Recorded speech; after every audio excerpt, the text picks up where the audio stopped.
शेरू का जन्म किसी बड़े घर में नहीं हुआ था। न उसके घर में पंखा था, न पक्की छत। रेलवे स्टेशन के पास एक छोटी सी झोपड़ी थी जिसकी दीवारें टीन की थीं और छत बरसात में टपकती थी। वहीं उसका संसार था। उसके पिता स्टेशन पर चाय बेचते थे। सुबह की पहली ट्रेन से पहले ही वे उठ जाते, स्टोव जलाते, पानी चढ़ाते और उबलती भाप में अपना दिन शुरू कर देते। शेरू बचपन से ही ये सब देखता आया था। उसने खिलौनों से नहीं, केतली और कपों से खेलना सीखा था। जब वो थोड़ा बड़ा हुआ, पिता ने उसे भी साथ ले जाना शुरू कर दिया।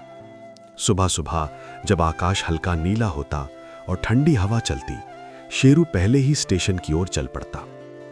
उसकी ऊंचाई अभी कम थी, पर जिम्मेदारी बड़ी। स्टेशन की भीड़ उसे अजीब लगती थी। लोग आते जाते, दौड़ते चिल्लाते, कोई जल्दी में, कोई गुस्से में, कोई थका हुआ। उन सब के बीच उसका पिता खड़ा रहता। चाय गरम, चाय गरम। शेरू कप धोता, छोटे हाथों से पानी भरता, साबुन लगाता और ठंडे पानी में उन्हें चमका देता। कभी कभी वो रुक जाता, दूर देखता। स्कूल की बसें सड़क से गुजरती, साफ यूनिफॉर्म में बच्चे, पीठ पर बैग, चेहरे पर हंसी। उसके भीतर कुछ हलचल होती। एक दिन उसने पिता से पूछा, मैं स्कूल कब जाऊंगा? पिता चुप हो गए। केतली से उठती भाप उनके चेहरे को ढक रही थी। उन्होंने धीमे से कहा, जब पैसे होंगे। पैसे?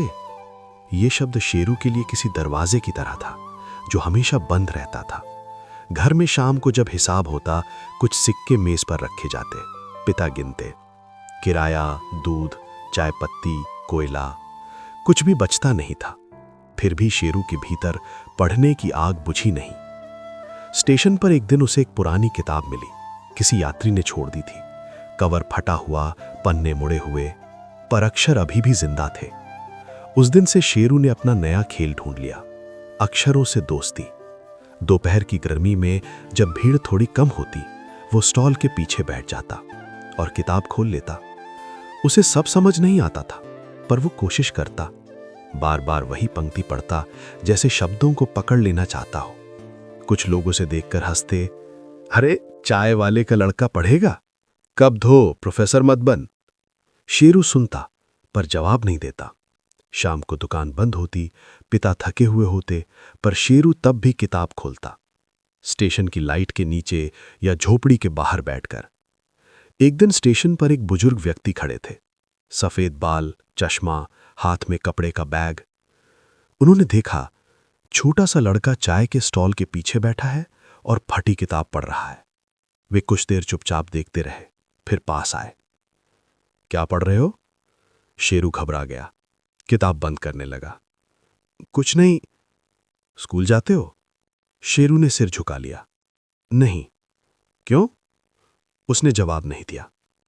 पिता ने आगे बढ़कर कहा, फीस नहीं भर सकते साहब। बुजुर्ग ने कुछ पल सोचा, फिर मुस्कुराए। कल से ये मेरे साथ स्कूल आएगा। पिता चौंक गए। पर साहब, मैं मास्टर हूं, फीस की चिंता मत करो। उस दिन शेरू ने पहली बार अपने पिता की आंखों में आंसू देखे। अगले दिन शेरू स्कूल गया। साधारण कपड़े, पुराना बैग, पर दिल भरा हुआ। पहले दिन सब उसे देख रहे थे, कुछ हंसे, कुछ फुसफुसाए, पर मास्टर जी ने कहा, यह भी तुम सब की तरह छात्र है। धीरे धीरे शेरू ने पढ़ाई में खुद को डुबो दिया। दिन में स्कूल, शाम को स्टेशन पर काम। 2 जिंदगियां साथ चल रही थीं। रात को वो थक जाता, कभी कभी किताब हाथ में लेकर सो जाता। परीक्षा नजदीक आई। मास्टर जी ने कहा, डरना मत, मेहनत बेकार नहीं जाती। परीक्षा के दिन शेरू कांप रहा था। कागज सामने था, पर उसने गहरी सांस ली और लिखना शुरू किया। दिन बीत गए, नतीजे का दिन आया। स्कूल के बाहर भीड़ थी, सूची दीवार पर लगी। शेरू ने अपना नाम ढूंढा।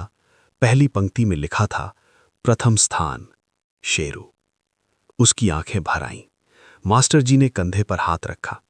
देखा? शाम को वो फिर स्टेशन गया। चाय वही थी, केतली वही, भाप वही, पर आज कुछ अलग था। जब वो कप दे रहा था तो एक यात्री ने पूछा, बेटा पढ़ते हो? शेरू मुस्कुराया।